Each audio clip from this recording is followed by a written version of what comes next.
Gaurkoan, Ainhoa Juaniz dugu hemen, Zirika Zirkusen sortzailea eta artista. Kaixo, Ainhoa, zer moduz? Kaixo, oso ongi. Ongi etorri Salva telebistara. Eskerrik asko. Bai, batzutan gonbidatu nauzue, baina ezin izan ez etorri eta ja naukan gogoa hau ezagutzeko. Bai. Gu ere, ze gainera aurten da 15. urteurrena, ez da, Zirika Zirkuarena. Bai, horixe da. Bai. Konta iguzu pixka bat nola sortu zen? Ba, bueno, Zirika Zirkus, ni bolita biok, azkenean Zirika Zirkus sortu genuen Luis Lainez eta bion artean. Eta, bueno, Luis Lainez Baiekasekoa da, esaten badugu Madrilgoa dela aserratzen da, Baiekasekoa da, ni txantreakoa bezala. Eta, bueno, hor geunden Madriden zirko eskolan eta antzerki zirko konpainia batean lan egiten, El Duen del Globo. Eta momentu batean, bueno, nahi genuen oso gustora geunden konpainia horretan, eta oso, ez? Baina nahi genuen gurea sortu, zerbait, eta sortu genuen antzerki zirko ikuskizun bat, familia osoarentzat, eta esan nion, bueno, bere klaunak, bere pailazoak ez zuen hitz egiten momentu horretan, eta nireak asko. Eta, bueno, niz, ez dakit zergatik, Madriden sortuta ere, euskaraz sortu nuen dena, ez dakit zergatik, hola atera zitzaidan. Eta, ba, esan nion, aizu, zer moduz txantrean estrenatzen badugu total, ez? Azkenean, hor bagenuen, aukera ere bagenituen toki batzuk estrenatu alizateko, baina, eta estrenatu genuen auzote egin txantrean, eta hortik, atera ziren beste bi edo hiru ikuskizun aizu, etorriko zinatek, eta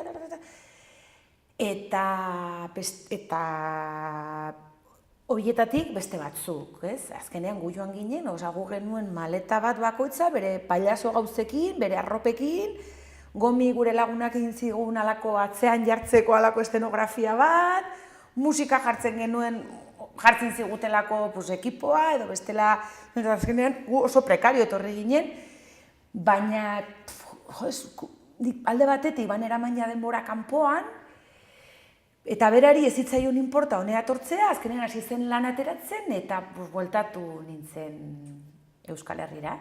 Eta hola, pixkanaka, oso pixkanaka, hasi ginen, eman zizkigutela ikuskizun batzuk eskoletan egiteko, Soler Biti, ja, hil zen, baina, bultzat izan zen, pixka eta ingerutxo bat, ez? Momentu horretan, hiru ate jo nuen, egia da asmatu nuela, gero Euskaldunen topagunean ere pixkat hitz egin nuen eta konfiatu zuten gurekin, Iñaki Azkona Euskara Teknikariak ere konfiatu zuen, eta pixka bat hortik hasi zen lan ateratzen, eta gu pixkanaka haunditzen, haundiak ez gara ere, baina pixkanaka, material erosi, karneta atera, genuela biok urte pila bat baina karnetik ez, furgonetatxo bat oparitu ziguten, ez den izan zen kuadrilla, ez, azkenean gure kuadrilla, ez, txantreako kuadrilla, izan zen, azkenean gure, ez, nire aizpa, dena, kuadrillako guztiak, esan behar da, batez ere nire aizpa, eta,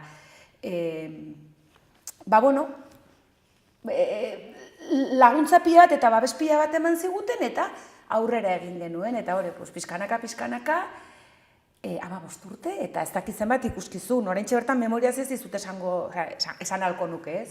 Zirika Zirkus, bazen behin zirkoa, Zorionak, Zirika Zirkaos, gero Charles Troop, hemen hasi ginen ja musika zuzenean sartzen, eta Klake, Klake Zorionaken ere bai, gero ja hortik Trengeltokia, ez Konposteroak, Trengeltokia, eta orain berria, 15. urteurrena ospatzeko, ondorengoak. Ondorengoak, orain dela bi aste barkatu estreinatu zenuten, ez da? Gaiarre antzokiaren kanpoaldean.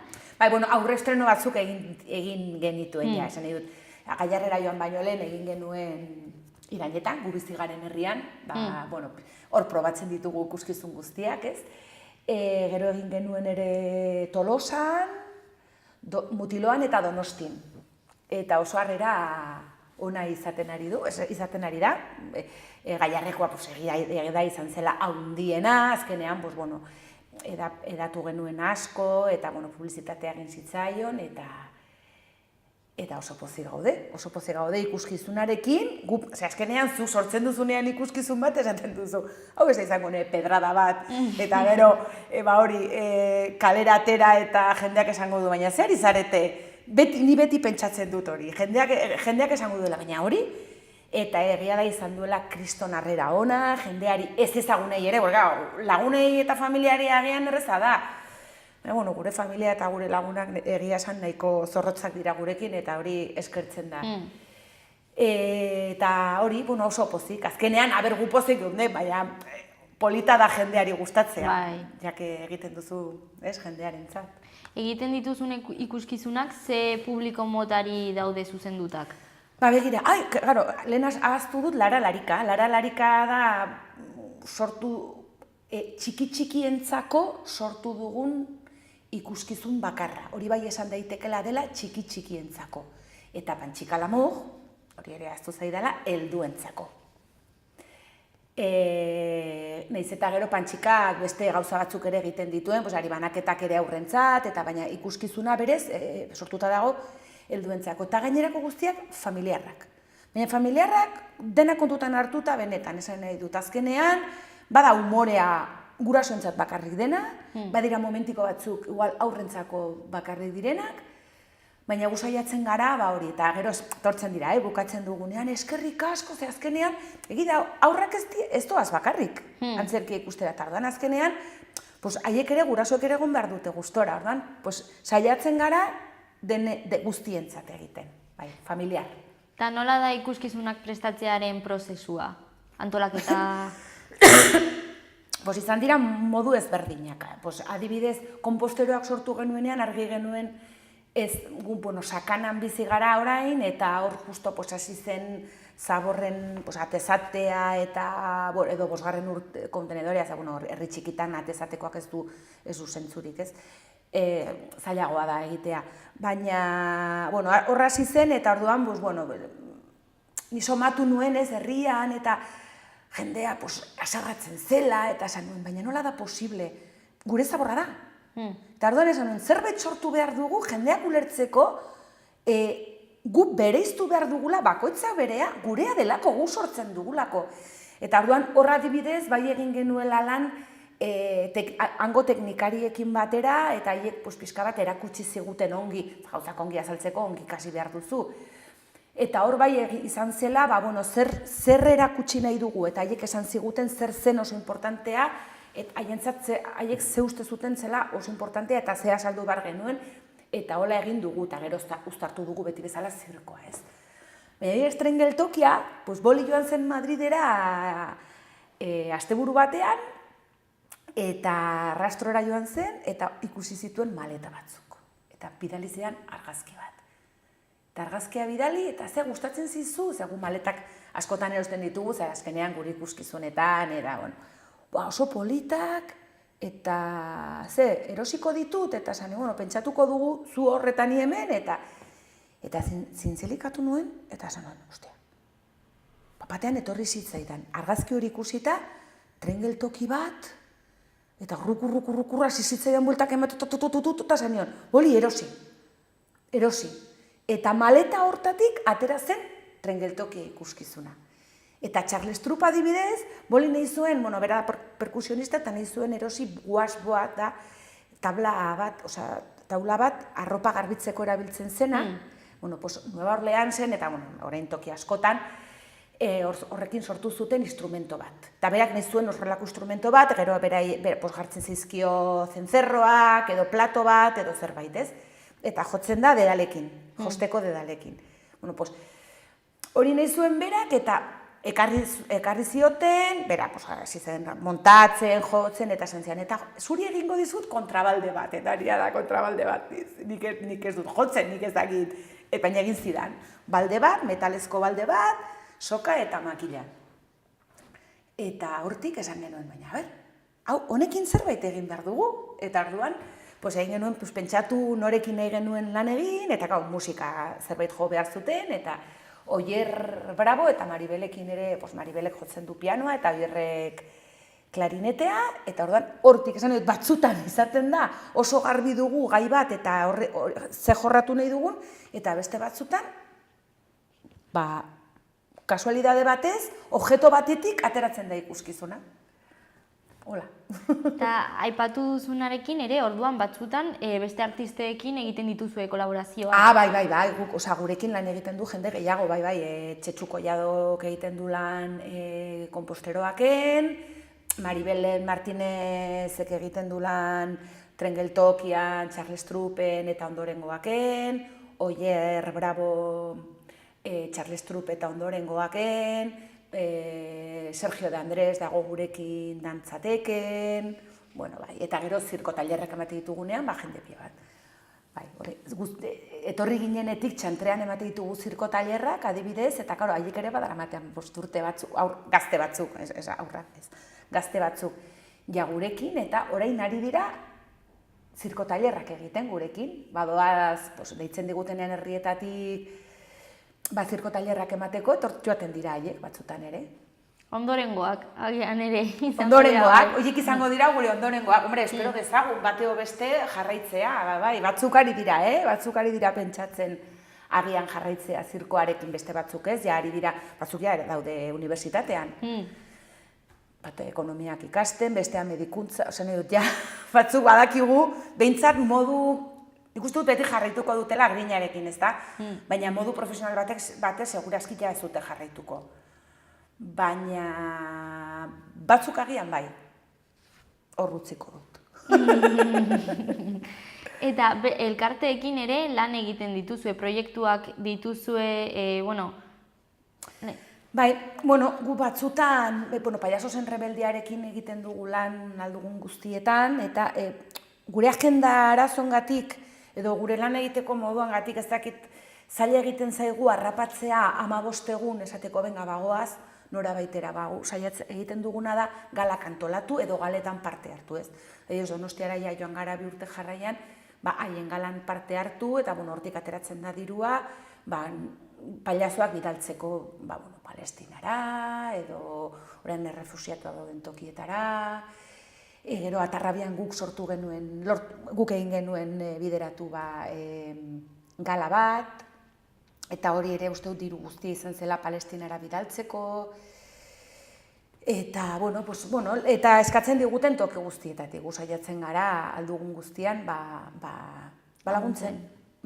Azkenean ez, zorian ez badaukagu tresna bat ez, laguntzeko orduan aldugun guztietan laguntzen dugu. Eta orain, zuen azkenengo lana, ondorengoak, zertaz doa? Nondik dator izenaz? Hau da zirko familia tradizional bat, eta badaramat Euskal Herriko zirko, hau dena asmatu dugu, ez bilatu, ea nondik atera dugun ze, ez dugu, dena asmatua da.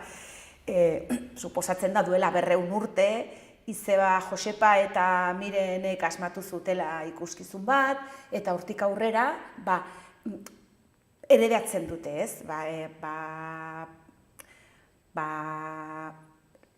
Batzuk egiten ari dira, helduenek egiten dute, eta gero pasatzen diete ikuskizuna, gazteei, kasu honetan gazteak ez diren gazteak, eta orduan ondorengoak ikuskizuna beti hasiko da, beti gure lehenengo aldia baritz bezala. Eta orduan bagoaz, eta postal bat aurkituko dugu, eta postal horretan esango digute ofizialki, gu badakigu, bagoazela horretara, baina horre esango digute ofizialki, gaur da zuen lehenengo eguna, ongi egin mesedez, kasu, hor dago ere Pako Saba ez dela gurekin gehiegi fio eta agian agertuko dela, eta orduan hor dago agertuko da, ongi egin behar dugu, hor ere pizka bat ere publikoarekin harremana, ez? Lagundu behar diguzue, Pako Sabak ez pentsatzekoan gaizkeari garela, baina azken finean, batez ere gusaiatu gara emakume familia bat, azkenean emakumeak dira protagonista familia horretan, eta poterea dutenak, kasu honetan, Pako Saba gertzen da, pixka bat batzutan laguntzen duelako ez, izatea gaiztotxoa edo, nieza gaiztoa, Pako Saba ere.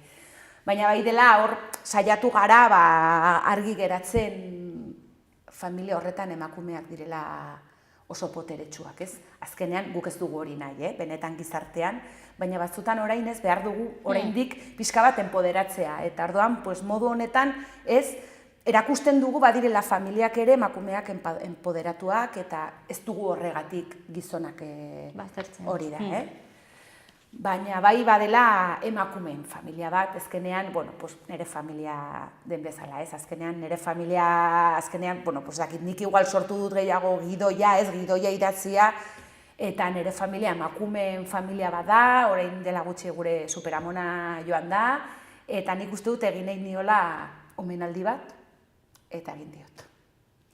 Eta amona agertzen da ikuskizunean, bai.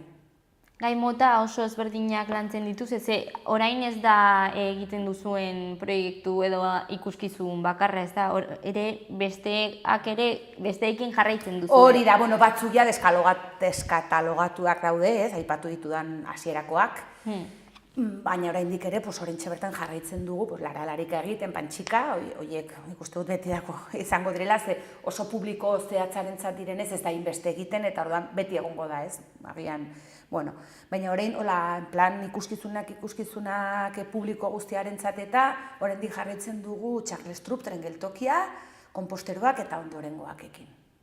Oraintxe bertan ikuskizunak hori familiarrak eta laurekin batera. Batzutan bizka bat erotzen zara eta batez ere batzuk baditugula udan egun batzuk dauzkazula. Egun batean konposteroak urrengoa, tren, Charles Trupp eta ondorengoak. Orduan da, atera sartu furgoneta gora bera, baina hori da gure lana eta gure bizitza eta horrela da.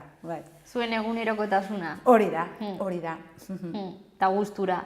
Bai, ez dizut gezurrik esango, badira egun batzuk ez duzuna gogorik lanera joateko, mundu guztiari gertatzen zaion bezala, eta lanera joateko gogoa duzunean da zoragarria, baina lanera joateko gogorik ez duzunean, edo zein gauza gertatu zaizulako, orain txertan aipatu da amonarena, niretzat izan dela oso gogorra galtzea, joan behar duzu. Eta ez dago besterik orduan, uste dut gozagarria dela gure lana, ze gustatzen zaigu, baina ezin duzunean, gogorik ez duzunean, nik uste dut zailagoa dela beste lan batzuk baino. Baina geratzen naiz egun honekin, esan nahi dut, normalean lanera joan nahi dut, eta lanaz gozatu zer. Izugarri gustatzen zait, asko maite dut lana. Baina egia da, gogorik ez duzun egunean, edo zerbait gertatu zaizun egunean, igual, beste lan bat baino gogorragoa da. Gainera, hori, zu printzipioz ondo egon barzara besteen gana, hori egiten ari zarelako, ez da, entretenitu. Orduan, agian horregatik esaten duzu, ez, gogorragoa dela. Hori da, azkenean zuk traspasatu behar duzu poza eta ondorengoaken lelo bat da, ez postalan agertzen da, eta esaten dute, ongi pasa dezatela, ongi pasa dezagun. Ongi pasa ezatela, ongi pasa ezagun. Azkenean, guk oso ongi pasatu behar dugu jendeak ongi pasatzeko.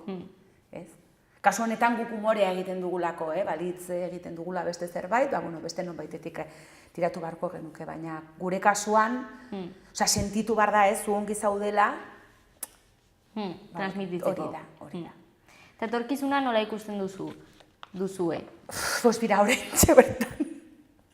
Hain nekatuta nago, oso kriston lan egin dugu aurten, eta hain nekatuta nagoenez, esaten dut, igual pentsatu beharko dut, noiz jubilatu beharko dudan, zeka azkenean zirkoa egiten dugu, baina oso aldua gara. Ez, baina, gero, basatzen dira bi egun, deskantzatzen duzu pixka bat, eta baukazu gogoa. Hombre, gure lana hainbeste zirko egiten, gorputzak uzten digun arte, eta gero, dakit, espero dezagun ondorengoak egotea, ez da? Gurekin lan egiteko, eta, agian gu atzean geratu, eszenatokiaren beste aldean geratu, eta haiek eszenatokira igoko dira. Baina, nik espero dut oraindik urte batzuk. Beste proiektuetan pentsatzen ari zarete, dagoeneko edo? Bai. Oraintxe bertan gauza pare bat daukagu buruan, bi eta bi, ni beste pertsona batekin eta boli beste pertsona batekin, hor gaude bueltaka. Eta gero, badaukagu proiektu bat, boli badauka proiektu bat, orain estrenatzen ari da, edo dela gure lehenengo aldea egiten dugun ikuskizun bat itzigabekoa, bera bakarrik egiten du, publiko guztiarentzat ere, baina hitzigabekoa, eta bueno, kostatuko zaigu gehiago, ze azkenean jendea ez da inbeste usartzen, ez, mimoarekin, orduan, bueno, pues pizkanaka, hor baien barko dugula kriston material ona, erakusteko, ze zoragarria da, ni maila aldetik iruditzen zait, esango nuke gure lanik oberena edo oberenetariko bat. Ze oso lan potentea da fisikoki eta komikoa ere, oso divertigarria, baina, bueno, pues bakigu kostatuko zaigula gehiago hori aurrera ateratzea, eta da hori eolo ikuskizuna, eta bueno, horrekin adibidez gaude oraindik, ez? Hori proiektu berri bada, ze azkenean ez dugu eman pasua, oraindik ez dugu bideo hori grabatu, eta orduan zailagoa da, baina bai, badukagu, ni gertatzen zait zerbait sortzen ari naizenean, batean, etortzen zizkidera ideia pila bat, eta ondorengoak egiten ari ginenean, nire burua zegoen, eta beste ideia bat, beste ideia. Azkenean, dena ezin duzune sartu ikuskizun batean, ikuste dut esaten duzula, beste baterako, eta orain daukat burua, baina aurreko egunean bolik esan zian, Ainoa, uda bukatu arte niri ez hitz egin ezertaz, eta egia da, ze uda da, lasai egoteko, eta lasai egoteko boloak egiteko, baina ez egoteko sortzen eta pentsatzen, baina niri kostatzen zait. Hori da etorkizunarako lan bat, burua gelditzea. Bueno, baina hori ona da, ez? Ona da ez zaitu atrapatzen horrek, egoerak, bai. Bai, dena bere neurrian. Bere neurrian, hori da. Eta orain ikusi nahi zaitu ezten jendeak non izango du aukera edo? Bai, apuntatu dugu txuleta. Bueno, baitugu, orain ditugu oporrak, hartu dugu 3 zatitan opor egun batzuk, eta bederatzean egongo gara Lekeitioko kale antzerkian. Zaten duz, Nafarroko jende asko joaten da, eta nahi badute, bederatzean hori 7 trengeltokia egingo dugu. Gero 16an hau da Santurtzin, Charles Trupe egingo dugu, 19an ondorengoak Aretxabaletan, 21an trengeltokia Bianan, gero opor pixka bat, eta gero ondorengoak egingo dugu Donostian, Easo plazan, 28an Lautaron Charles Trupe, hau geratzen da pixka bat, 29an trengeltokia Agoitzen, 5ean ondorengoak Uarte Iruñan, 8an Gasteizko jaietan eguerdian trengeltokia, 14an ondorengoak Iruñean, ez dut gogoratzen exactamente ez de plazan, baina da Zibiboxen zeren barruan, programazioaren barruan, orduan erreza izango da, jendea galdetu dit, eta bai 14an hori. Eta gero, 15ean da Eskolas Jaia egingo dugu Falsesen, animazioak ere egiten ditugu. 16an daukagu egun potentea, egongo garelako goizean Portugaleten ere jaialdi batean, trengeltokiarekin, eta gauean Donostiko jaietan ondorengoak 11 egiten dute suak, eta gero, jendea bueltatzen denean suetatik, geratzen da antzerki ikusten. Oso polita da, ikuskizun guztiekin joan gara eta oso polita da. Eta 17an Atarrabian. Eta gero jatorriko naiz abuztutik aurrera kontatzera gainerako guztiak, ez dut gehiago apuntatu. Hemen egongo gara itxoiten. Hori da. Eskerrik asko Ainoa etortzeagatik, zuei, telebistara, eta hurrengora arte. Hori da, etorriko naiz berriro.